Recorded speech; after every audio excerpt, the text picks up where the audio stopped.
This is your Fox 47 News Flash. Welcome to your Fox 47 News Flash from the Digital Newsroom. I'm Chris Lewis, and these are the top stories that we're following.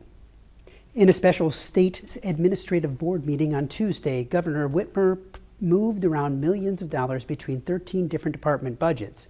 This after signing the 2020 budget on Monday night, hours before the deadline, and issuing 147 line-item vetoes to a budget presented by the legislature last week. Budgets were totally flawed, she said, addressing the media in a press conference after the meeting. I had to use powers of my office to clean them up, she said about the vetoes. There were a total of 947 million in-line item vetoes. Whitmer said she declared unconstitutional 72 boilerplate provisions after cutting $375 million in one-time road funding from the GOP budget, she said.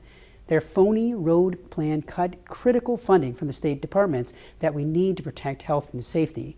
She said that she had to veto a line item on Medicaid. Not funding implementation of Medicaid work requirements would result in tens of thousands of people losing health care, Whitmer responded.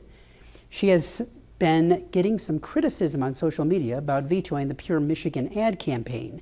I love Pure Michigan, she said. It's a fantastic ad campaign, but at the end of the day, public safety has to come above an ad campaign. And about cutting the $375 million in road funding, she said it was not a long-term solution to fix the crumbling road problem. She said that she's invited leaders to a meeting on Thursday and that details of supplemental budget could be expected by Wednesday. She said that all of this, they need to get back to the table and negotiate. The Livingston County Health Department said that they have confirmed that the 17th case of Eastern equine encephalitis is a horse from Hamburg Township.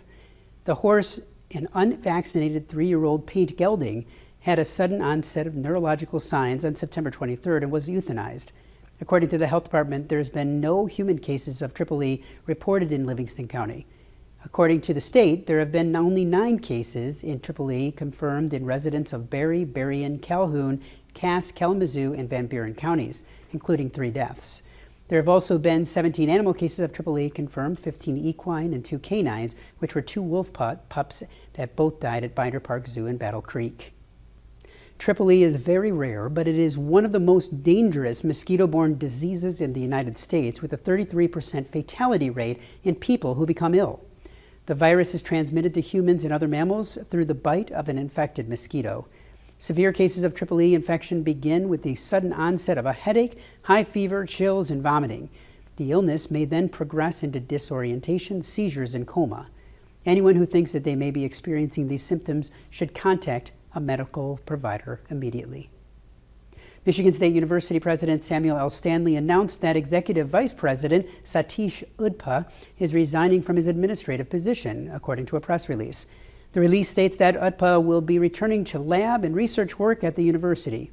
It's with a heavy heart that I accepted his resignation, Stanley said. Satish's contribution, especially over the past year, has been vital to the university community. His stalwart and caring leadership is an extremely authentic, something that so many pointed out to me when I started my role here at MSU, but I respect his wishes and desire to get back into the lab in the field that he enjoys. Udpa has served as the Executive Vice President for Administration since 2013, according to the release. He was appointed as acting president following the resignation of interim president John Engler back in January, while the search for a new president was happening. Udpa joined MSU back in 2001 as a faculty member in the College of Engineering and was appointed chairperson of the Department of Electrical and Computer Engineering before becoming the dean of the College of Engineering. President Stanley has already begun meeting with the vice presidents who reported to Udpa in his executive vice president role, and that these positions will report to President Stanley on an interim basis in the coming months while he determines the optimal organizational structure for Michigan State University. The Michigan Department of Natural Resources is reminding residents that archery deer season is beginning across the state on October 1st. It will run through November 14th and then reopen December 1st through January 1st. The DNR is reminding people to check the 2019 Hunting Digest for the latest regulations in their area. Baiting deer and elk is banned in the Lower Peninsula as well as the core chronic wasting disease area in the Upper Peninsula.